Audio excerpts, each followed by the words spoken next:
Hi, I'm Marty Nimco. This is one of the stories from James Herriot's book, All Creatures Great and Small. It kind of brought tears to my eyes, particularly inspirational for those who value hard work and those who need inspiration to perhaps motivate them to work a little harder than they otherwise did. He, as you may know, is a veterinarian or was a veterinarian, and here's how the story goes. It was about 7 o'clock in the evening when I thought I had finished for the day.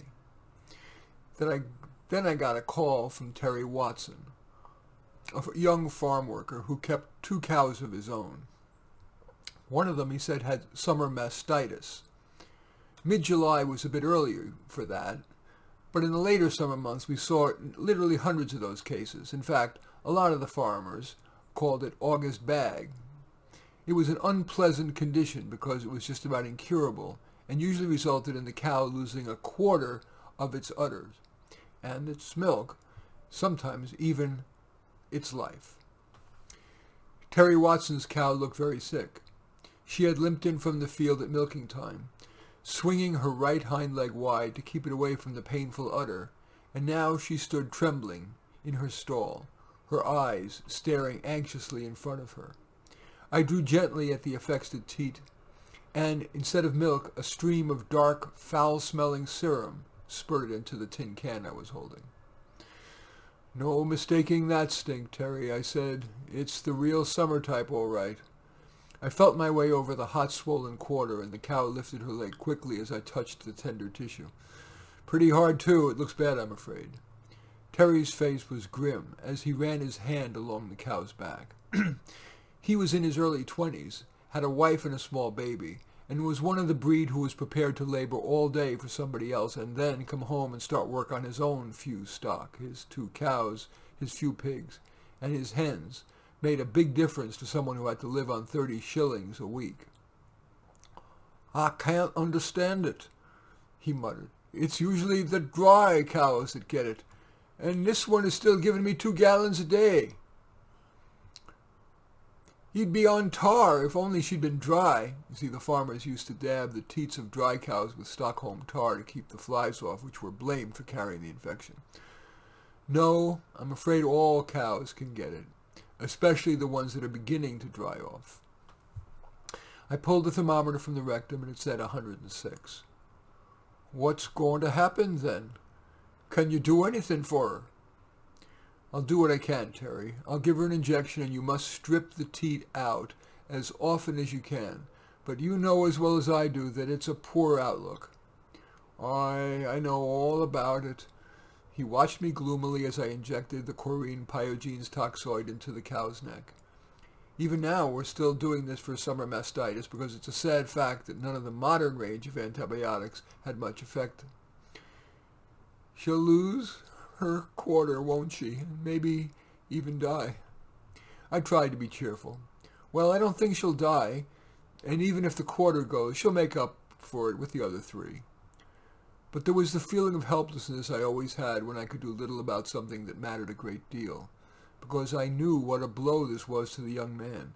A 3-teated cow had lost a lot of her market value, and this was about the best outcome I could see. I didn't even like to think about the possibility of the cow dying. "Look, is there anything I can do myself? If the job's even a bad one?" Terry Watson's thin cheeks were pale as I looked at the slender figure with the slightly stooping shoulders. I thought, not for the first time, that he didn't look robust enough for his hard trade. "I can't guarantee anything," I said. "But the cases that do best are the ones that get the most stripping. So work away at it this evening, every hour if you can manage it. That rubbish in her quarter can't do any harm if you draw it out as soon as it's formed. And I think you ought to bathe the udder with warm water and massage it well." "What'll I rub it with?" "Oh, it doesn't matter what you use. The main thing is to move the tissue about so you can get more of that stinking stuff out. Vaseline would do nicely." "I've got a bowl of goose grease." "Okay, use that." I reflected there must be a bowl of goose grease on most farms. It was the all-purpose lubricant and liniment for man and beast. Terry seemed relieved at the opportunity to do something. He fished out an old bucket, tucked the milking stool between his legs, and crouched down against the cow. He looked up at me with a strangely defiant expression. "Right," he said. "I'm starting now." As it happened, I was called out early the next morning to a milk fever case, and on the way home, I decided to look in at the Watsons' cottage. It was about 8 o'clock when I entered the little stall. Terry was in the same position as I had left him the previous night. He was pulling on the infected teat, eyes closed, cheek resting against the cow's flank. He started as though roused from sleep when I spoke. "Hello, you're having another go at it, I see." The cow looked round, too, at my words, and I saw immediately, with a thrill of pleasure, that she was immeasurably improved.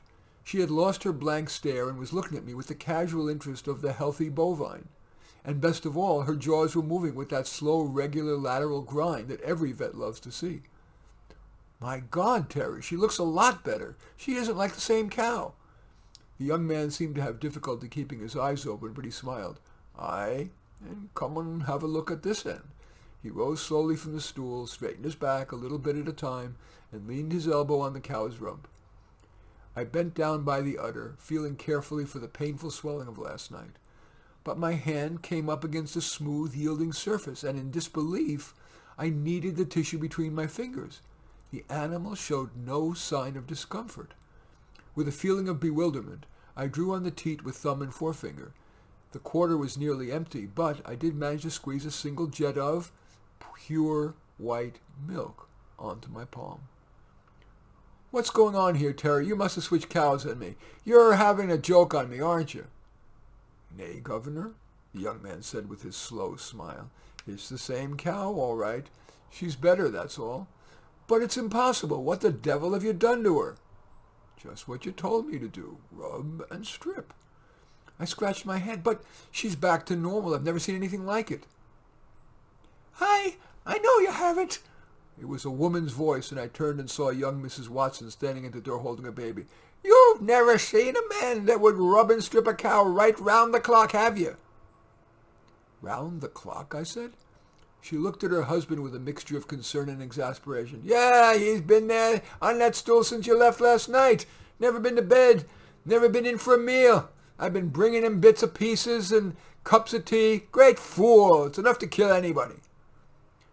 I looked at Terry, and my eyes moved from the pallid face over the thin, slightly swaying body to the nearly empty bowl of goose grease at his feet.